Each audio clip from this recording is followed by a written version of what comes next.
Gracias, José Daniel. Tal y como narraste cuando sucedieron los hechos, la detención se produjo al salir de tu casa a unos 50 metros de distancia. Al llegar a la esquina, el mayor de la seguridad del Estado, Adriel Atié, que antes atendía cárceles y prisiones y ahora se dedica al triste trabajo de ignorar las leyes y los derechos de sus conciudadanos, me dijo que estaba detenido. Al preguntar la razón, aseguró que me darían las explicaciones necesarias en la segunda estación de la policía, más conocida como el Palacete, que está próximo al Parque Césped, en el mismo centro de la ciudad de Santiago de Cuba. A esa hora, a las 12:35 de la madrugada del 29 de julio, todavía merodeaba en el lugar un grupo importante de personas, que te puedo asegurar repudiaron aquella arbitrariedad y emotiva y verbalmente se manifestaron contra el atropello de la policía política.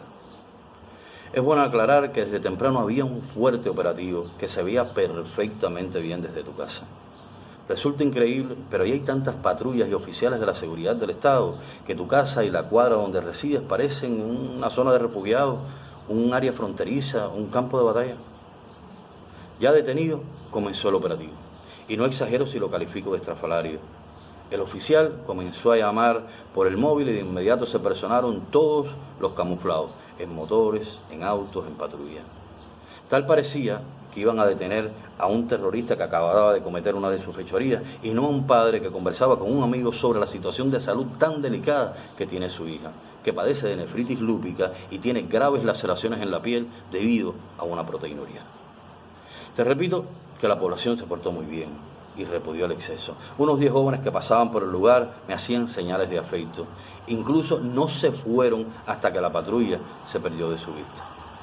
El asunto llegó al extremo que una morena de más de 50 años y que jamás había visto en mi vida quería montarse conmigo en la patrulla para testificar que yo no había cometido ningún delito.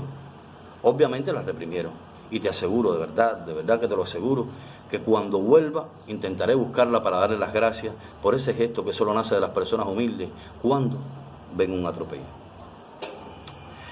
En la unidad me llevaron a una oficina. Allí salió el tema de la entrevista a Radio Martí y mis criterios políticos como intelectual y periodista. Además de las reiteradas advertencias de no visitar su casa y no tener vínculos de ninguna índole contigo. A todas luces estas personas no quieren vernos juntos y están empeñadas en que no seamos amigos. Mi indignación fue tal que le pregunté si con ese proceder yo también tenía el derecho de elegir sus amistades.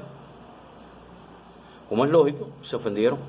Entonces pude decirle que tanto su reacción como sus sentimientos eran los mismos que me indignaban. Nadie en su sano juicio acepta la calumnia, la falta de respeto, el atropello y el ultraje.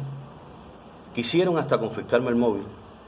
Solo la rectitud moral y los argumentos culturales y legales que me escudan los paró en seco.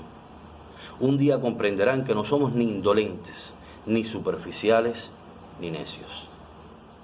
Cuando a las 6 de la mañana pregunté al carpeta el concepto de la multa de 100 pesos y la orden de alejamiento para saber cuál era el delito, mi capacidad de análisis se paró frente a la demencia, por violar el perímetro de seguridad.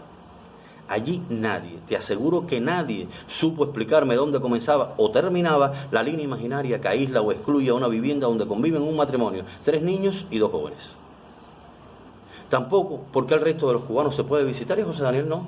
¿En qué ley se amparan para asediar militarmente su casa? ¿Quién anula mi derecho de escoger o mantener un vínculo cordial con mis amistades?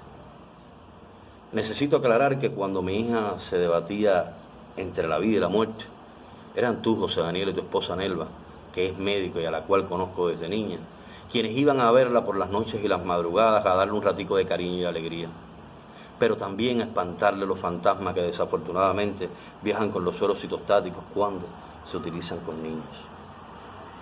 Solo como aclaración, ese gesto no lo tuvo ningún integrante de la llamada prensa revolucionaria. Resumiendo la idea, José Daniel, a estas personas no le basta con decidir qué comemos, si nos lavamos la boca o nos bañamos, qué pensamos, cómo nos vestimos y qué opciones tenemos socialmente acorde a nuestro perfil político. Ahora quieren escoger hasta nuestras amistades.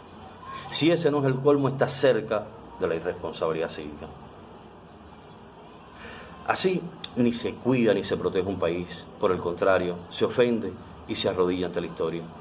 No somos nosotros sino quienes nos reprimen, los que cruzan la línea que abre un abismo insalvable en el corazón del pueblo cubano. Llamo la atención, estos hechos no son aislados, forman parte de una doctrina bien diseñada y que paso a paso radicalizan, cada vez van más lejos y obran con mayor impunidad. Yo me pregunto qué diría cualquier militante del partido si mañana ve un candado en la puerta de su casa que anula el derecho a moverse con absoluta libertad, o a un policía que le impide salir sin una orden o una explicación coherente sobre la restricción que jamás viene respaldada por una orden judicial. Lo he dicho en otras oportunidades y lo repito hoy. Es hora de impedir que los caprichos se conviertan en derechos, las malas prácticas anulen las leyes y la intolerancia prosiga su cosecha de vicios.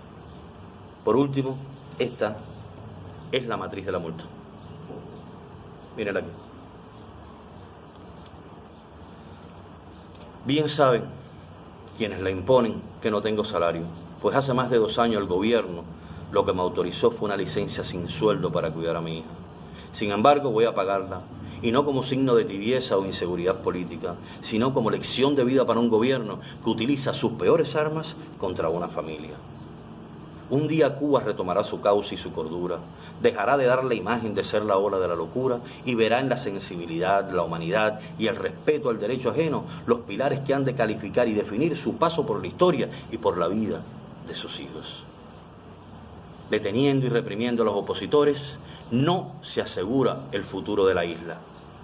Si algo logran con este método es abrir una herida y desnudar las miserias que lastimosamente guían y conducen al socialismo. Muchas gracias, José Daniel.